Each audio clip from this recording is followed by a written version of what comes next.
Those that have joined us now, you're more than welcome and you are right on time. This is the Parent Hack with me, Afika. In studio today is our lovely guest, Leanka Laubscher from the Leanka Laubscher School of Dance. That's it. That's 100% correct. Thank you so much for having me. So how are you? I am great. Thank you so much for having me here in this lovely studio.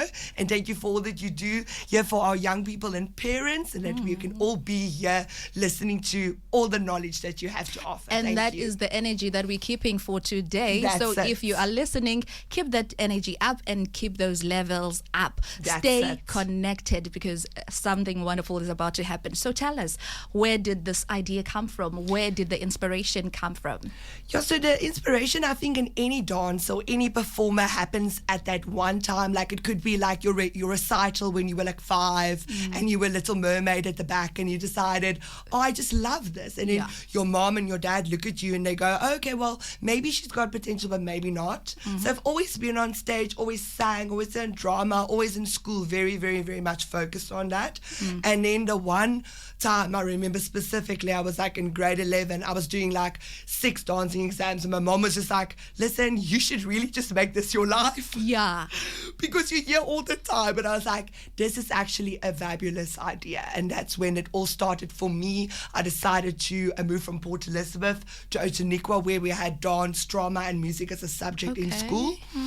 And I was very fortunate to do that, got my honours, did very, very well, stayed on to be a teacher for an examiner in George, who was my teacher, and then decided I loved the vibe, I loved the studio, I loved the kids, I loved teaching them, and then I decided to do my associate, which was 6 years of studying after matric.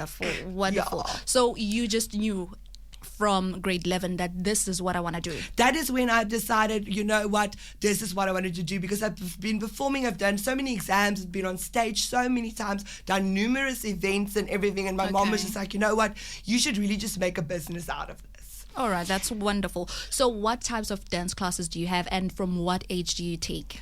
Oh, that's difficult because I have my gorgeous ladies who are way over 30 and I love them to bits. Yes, queen. That's where I fit. Exactly, and there's nothing wrong with that because we have so much fun. We do the best, dances, and they're all vibey. They come up after work and it's their way to just relax and have fun. And you music also comes have on. kids? Yeah, and they love to dance. They're just all really, really passionate about it. But then my youngest is 5. Oh, okay. Yeah. So it's all the ages, and for the dance styles, we cover absolutely everything from your modern, your contemporary, your jazz, your lyrical, your hip hop, all the breaking styles that come with the hip hop, urban, commercial, and then I take it all the way into heels dancing, which is very cabaret or very American jazz, like where it's a little bit more of a cheerleading style. Okay. And then from there on, I also have a few of my dancers who are very interested in becoming teachers, and I let them also do their courses through me. All right, so that's wonderful, very wonderful. All right, so how do you stay current with new dance trends and techniques? Because each and every day there's a new dance. I mean, if you watch TikTok, people can hardly keep up. You're learning this one dance and then tomorrow there's another challenge. How do you stay current? It is crazy. If I think about like how many times the dancers come and at my studio, it's at my house. So I've got a tennis court and outside. So they take their phones and then they literally put it on like the best, I don't know, when the glow happens or whenever the young people decide is the best time. But then they film their TikToks there and they really enjoy it. But every day I say to them, did you see this one? Did you see this one?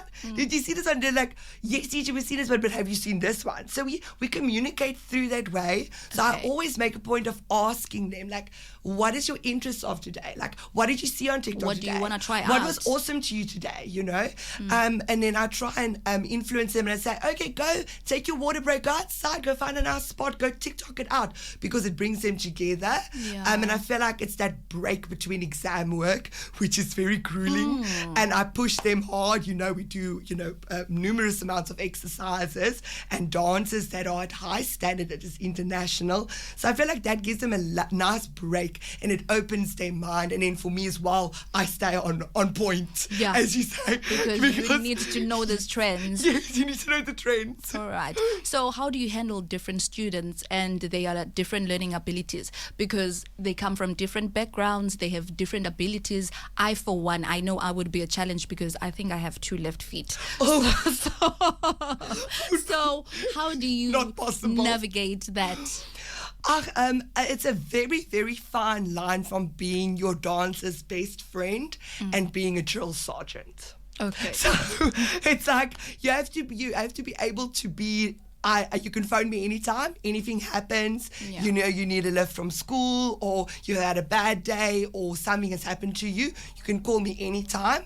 But at the same time, when you're in class and you hit that mark, you got to go. Okay, it's time to go now. Because if you don't, you at the end of the year going to get to your exam. There's examiners coming from Canada or Puff Adder or America, you don't know, and they come there and then you've got to do your exam. And if you don't know your work, then you are going to, at the end of the day, not feel great about yourself. Exactly. So it's a fine line. It's a very fine line. But I try hard, as I said, I talk to them. I try and personally get into each child's psyche, and then I work from there. Like a lot of kids, if you're going to do 100 push-ups, they're immediately going to go, oh, Mom, I wouldn't want to be here. I can't. So you got to read the room. You got to do maybe 5 push-ups and then go, okay, cool, let's go to the routine. Let's go lyrical, Then you hit them with that. Some kids they thrive on that hardness. Oh, yeah. But you have to, like I said, you got to psych each kid out and understand. Okay, because you see their abilities. So you see this one is having difficulties than this one. So then you group them. Definitely. I mean, you can see it when they walk into the room. You can see, oh, there was a fight at school. Something was not right. Or maybe the mom and the dad and the kid had a conversation, didn't go so well. Then they come to me. I can immediately see it. Okay. Then I'm not going to go, let's go to the bar, point your toes. I'm going to go, okay, girls, let's do a little bit of contemporary. Let's feel the music. Let's have some fun. Maybe some jazz, just to lighten the mood. Because, it's terrible to go through things like that. And then, you have the old days where we didn't have that, Your teacher was there with a ruler. So you and need she to hit pay you attention. on your toe if it wasn't pointed. So what approach do you use when you're teaching the younger ones, like your 5 years, 6 years? They're so cute, eh? Oh my word, they are just adorable. They run into that studio, they hang on the swings and they play tennis, and it's just the cutest thing. But what I do is I try in the outside area when it starts raining to, have a little bit of fun, run around, swing, have some fun. Then I take them in and I put the music on immediately. There's no going through work. There's no saying, point your toe, do this. I just sometimes say to them, so your tummy's sticking out. So then I say to them, I get hungry because I like jelly tots. And I say, it's a big jelly tot, yeah. So then I suck it in because I get hungry, I'm going to eat it, So it's just some things like that you got to say, but they don't listen to the strict sergeant. They're not gonna listen to that. You gotta be very much fun with them. But then at the end of the day, there's like a 10-15 minute seriousness where you're like, okay, exam work now. And then they have to know, but they know because they're really tired because I've tired them out from playing. From playing. So they don't even know, All right. So tell us, what's the most rewarding part of owning a dance studio? I think the most rewarding part for me is that I can physically see a person coming in and I mean the young people really have it hard. I feel like the generation before, in my generation and us, I mean I get it because I am involved with them all the time, but I feel like a lot of people a lot of older people are not involved in inspiring and being present and feeling what they are feeling. So they've got no one to talk to. They feel like no one understands them. Yeah. They feel like every day I have to be someone else, which I'm not. Yeah. And the most rewarding thing for me is that I know when the kid walks in, they can be 100% themselves. They can have the best time of their lives. Yeah. They can go home, they can perspire, they sweat it out. They've got a great new move that I can do, which is difficult. It's literally an international thing. It's not something that you just, come on the streets and there you are. It is literally something that you are part of that's way bigger than anyone can ever imagine. And that to me is rewarding compared to if I was thinking of someone who just goes for the experience. What I give is so much more. And that reward to me is a great feeling. And I really do enjoy the fact of inspiring people. And people get happy. You can change their mood. You can improve their mood. They can come in sad, but through dance and expressing themselves, they sweat that out and they come out with a different mood. Yeah, I mean, a little one, sometimes when we do like a coffee grinder or a little hard movement when it's that, time, then they cry and, but then you got to let them cry down. You go to them and you go give them a big hug and you take a time and you make the effort. But when they leave, they are so happy. And it happens in every single class. If you walk in sad, you walk out happy. Dance makes you happy. Oh, that's wonderful. That is very wonderful. So what is your vision for the dance studio's future? Well, I have now been... I had a dance studio in Mossel Bay after I did my degree with my dance studio in George. And I was in America, traveled a lot, performed a lot, went to many auditions, Jennifer Lopez, Pitbull, been, Rockettes, been to lots of things that I did. And I felt like when it came to the vibe and what I wanted to do with my career in Mossel Bay was very small. It was a very small type of vibe. Then obviously with having my family, my family had a building business, and when my grandfather passed away, he had this beautiful workshop, and it's beautiful, it's stunning, it's gorgeous, and now the dance studio is there. So we're being that alone to me is a wonderful time, and we're celebrating 10 years this year with a show at the Savoy at the end of the year. So we're going to be doing not elements of life, but elements of dance. You have come a long way. It's been a long time. 10 years is a really It's been a long time. And before that, to think of all the amount of hours and rands you spend on careers and traveling and qualifications and all of that time you didn't do what the normal people do. You know, you followed a different path. All right. So do you guys enter any dance competitions, or you just focus only on teaching dance? Oh, we're going to be doing the dance festival coming up now. It's the Nelson Mandela Bay Dance Festival. We're going to be doing that. Then we're also doing the Talent Africa National competition. National. The national. So we've already competed in regional. So regional is for the Eastern Cape. Now the people who've now made it, got their golds, got their and moving to the nationals. Then I have two of my dancers that are performing in Durban for the solo performer exam. So that's like a type of a more performing vibe than an exam. Okay. And then exams and then show.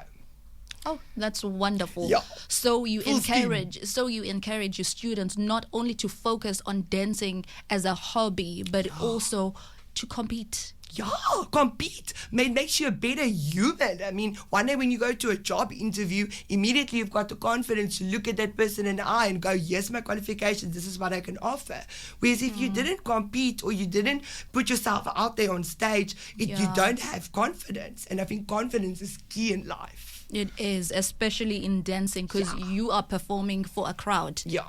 All right. Exactly. So, any advice that you would give a young person that wants to turn the passion of dancing into a career, like you have? Yes. The advice that I give to all my dancers is that if you want to be a professional dancer and you want to go to Broadway and you want to be there, you have to travel, you have to go and experience it.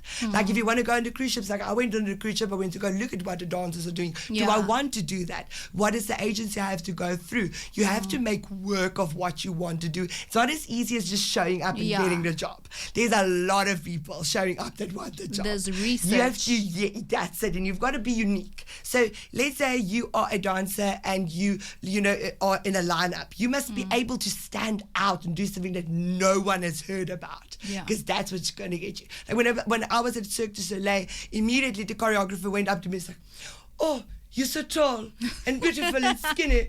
I think you will stay." And I was like, "Okay, well, you haven't even seen my pirouette or my kick up yet, but it's okay. I mean, I'm tall. Let's go for it." Your presence alone. The presence alone, and that's how I made it to top 10 of those auditions out of 900 dancers. Because I had that one thing that all the others were like little power dynamos, little were just scaring me, and there's me with my tall body. And immediately it stood out. So you have to, the dancers need to figure out something, their way of being themselves. They must stop trying to be like everyone else. Yeah. Be your own person. Be your own person. Be unique. Yes. All right. So for people that are interested in joining you, making a call, because you also said that you offer teaching, not only dancing. So people who want to teach dancing can come to you. So where can they get you? They can get me on my cell. It's 071 873 6248. I also have a website, www.danceschoolleanka, and it's Leanka, LEANKA.co.za. And also my page on Facebook is Leanka Laubscher, School of Dance. Right. And I'm always online. So there is no way that you will be writing something and you don't see it. There's no way. All right. So ladies and gentlemen, you heard it first from the wireless, and our wonderful guest, Leanka, talking about dancing, and she has so much experience. 10 years, and she has wonderful, wonderful stories to tell you and so many things to teach you. So you know exactly where to get her from.